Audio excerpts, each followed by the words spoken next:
உச்சநீதிமன்றத்தில் திமுக அரசுக்காக வாதாடிய அறிவார்ந்த மூத்த வழக்கறிஞர்கள் பதில் சொல்ல இயலாமல் வாய்மூடி மௌனம் காத்ததை நாடே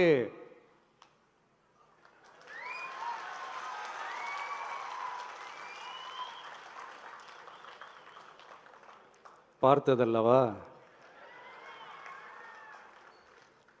இதையும் முதல்வர் அவர்கள் மறந்துட்டாரா?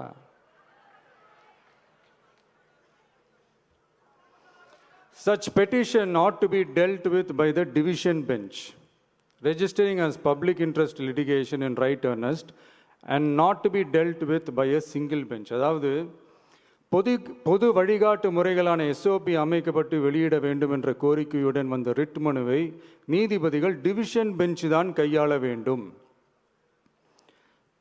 தனி நீதிபதி பெஞ்ச் கையாளக்கூடாது என்றும் உச்சநீதிமன்றம் சொன்னதல்லவா? அது மட்டுமா, கோரிக்கையே இல்லாமல் எஸ்ஐடி அமைக்கப்பட்டது எந்த வகையில் சரி என்றும் கேள்வி எழுப்பியது உச்சநீதிமன்றம்.